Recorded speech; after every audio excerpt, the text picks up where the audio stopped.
बिस्मिल्लाहिर्रहमानिर्रहीम। असल बात से मैं इकबाल जुआ। नाज़रीन, एक गांव में चोरी होती है और जो चोर है वो बहुत तगड़ा है, बदमाश है, सब जानते हैं।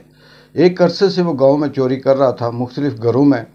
कभी किसी सेठ के घर चोरी करता, कभी किसी के घर करता, लेकिन लोग उस पर हाथ नहीं उठा सकते थे, उंगली नहीं उठा सकते थे, क्योंकि उन्हें डर था कि अगर हमने इसे चोर कहा और सबूत ना दिया तो कल ये हमारे घर भी चोरी करेगा। फिर एक दिन ऐसा हुआ कि उस चोर ने एक तगड़े घर में चोरी की और वो पकड़ी गई। जब वो पकड़ी गई तो उसके सबूत सामने आए। उस शख्स ने शोर मचाया जिसके घर में चोरी हुई थी कि फ़लाँ शख्स है, उसने मेरे घर का ये सामान इस तरह से चोरी किया, ये तोड़ फोड़ की और मुझे नुकसान पहुंचाया। गांव के बड़े लोग बैठे, जिरगा बैठा और उस जिरगे में ये फ़ैसला होना था कि वाकई चोरी हुई है, वो साबित हो गई। अब चोर को सज़ा दें। क्या सज़ा दी जाए चोर को? या इसको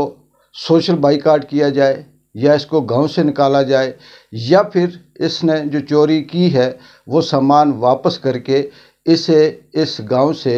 हमेशा के लिए निकाल दिया जाए। लेकिन चोर तगड़ा था। फिर जो गांव के लोग थे, वो जो जिरगे वाले थे, उनके बहुत जगहों पे वो जो डाकू था, चोर था, वो काम भी आता था। किसी जगह पे लड़ाई झगड़ा हो, किसी जगह पे कोई बदमाशी करनी हो, या कहीं कोई छोटा मोटा काम हो तो वो उनके काम कर देता था।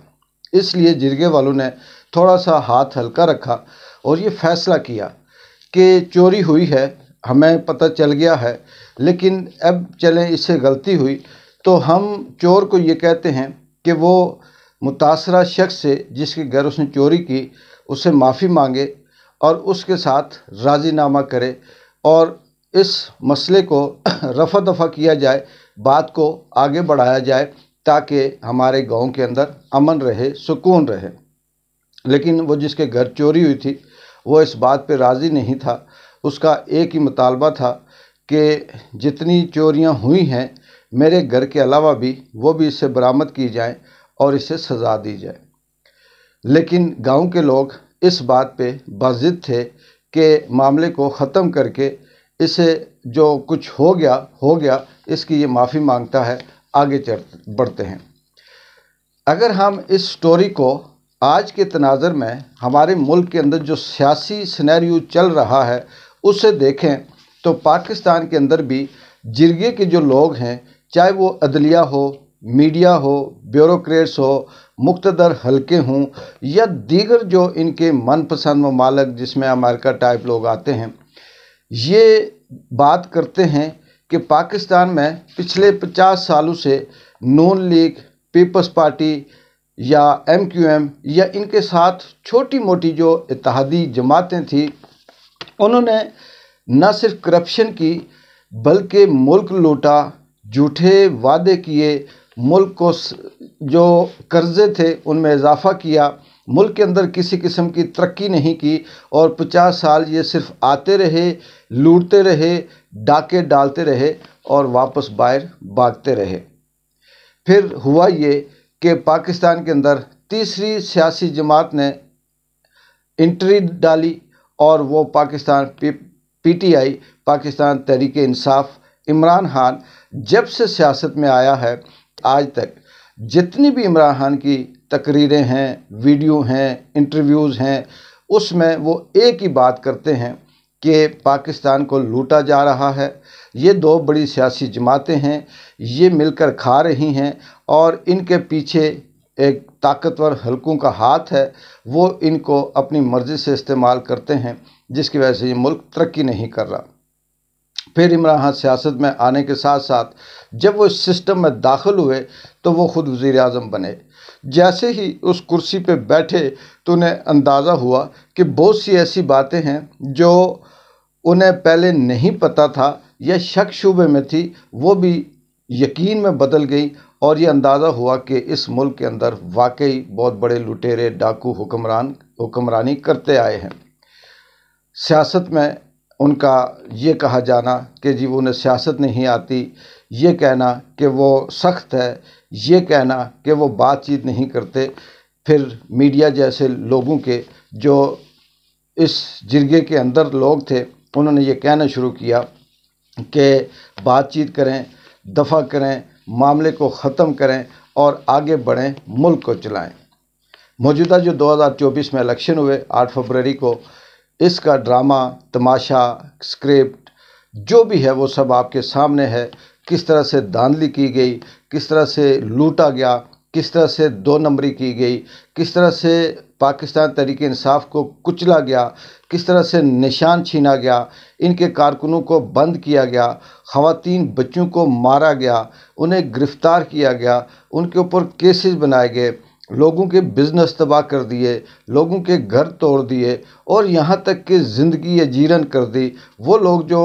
باہر بہترین مزے کی زندگی گزارتے تھے وہ کئی مہینوں سے جنگلوں میں پناہ لیے ہوئے ہیں، ان کی شکلیں چینج ہو گئی، ان کی سوچ بدل گئی۔ لیکن دوسری طرف جو چور ڈاکو تھے ان کو ڈولی میں بٹھایا گیا، سجایا گیا، اس ملک میں لایا گیا، ان کے لیے ایئرپورٹ اوپن کر دیے، ان کے لیے کیسز ختم کر دیے، ان کے لیے سب کچھ کھلا چھوڑ دیا، ان کے لیے بیلٹ پیپر چھپوائے گئے، ان کے لیے مہریں لگوائی گئیں، ان کے لیے پورے پولنگ سٹیشن ہیک کر دیے گئے، ان کے لیے سسٹم کو بٹھایا گیا، ان کے لیے ایسے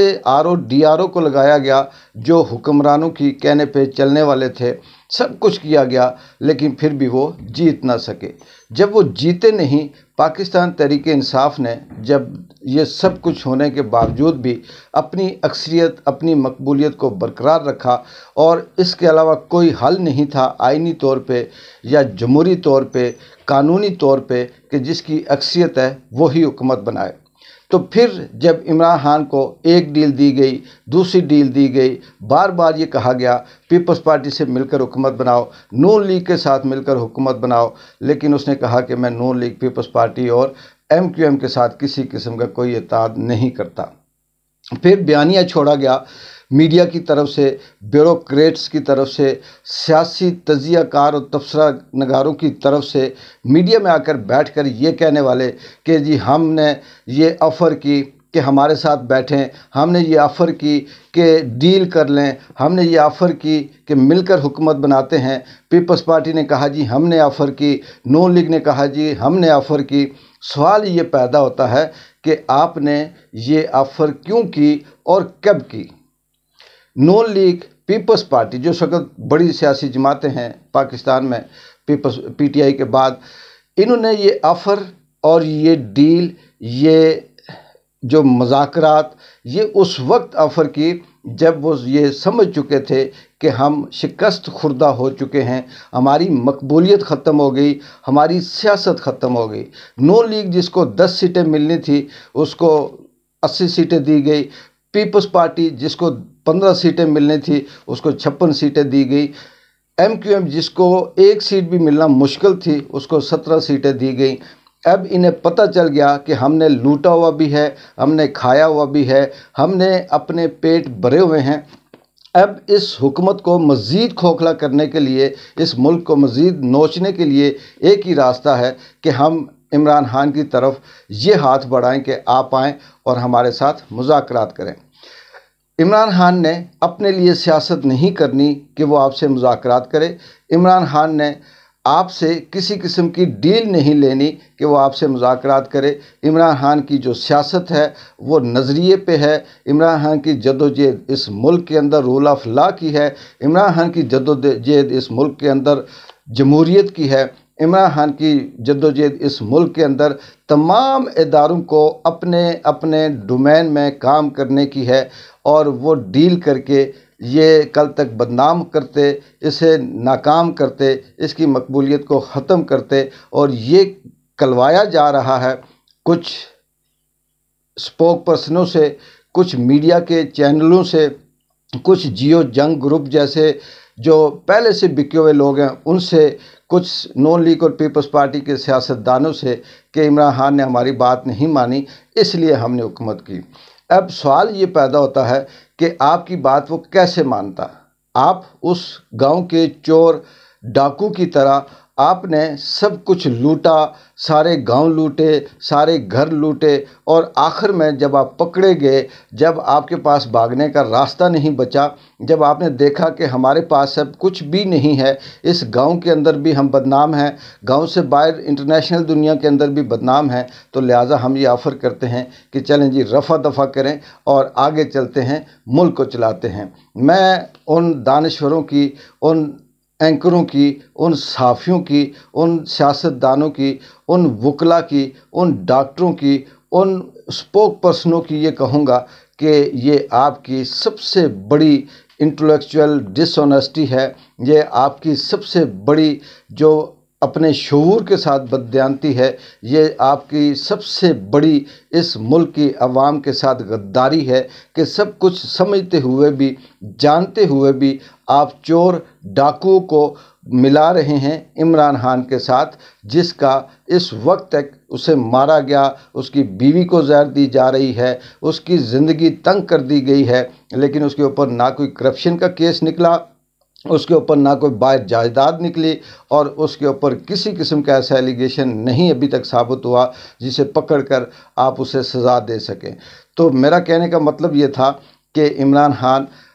अलग चीज़ है, वो डील कैसे करे और डील क्यों करे, और जो कह रहे हैं जैसे ARY के अंदर भी आजकल यही शोर मचा हुआ है कि शुक्र है निज़ाम आ गया, शुक्र है हुकूमत आ गई, बढ़ते हैं आगे, आगे बढ़ना चाहिए। आगे ऐसे नहीं बढ़ा जाता। जो लूटा है, जो खाया है, जो करप्शन की है, जो बददियानती की है, जो झूठ बोला है, उसका हिसाब देकर अगर आप बात करते हैं तो समझ आती है। लेकिन 70 सालों से इस मुल्क को लूट कर, खा खा कर, अपने एहसासे बनाकर, अपनी जायदादें बनाकर, एंड में ये कहो कि हम बैठते हैं और बैठकर मिलकर हुकूमत करते हैं, मिलकर पॉलिसीज़ बनाते हैं, तो इससे बड़ी बददियानती इस मुल्क के साथ, इस अवाम के साथ और नहीं हो सकती।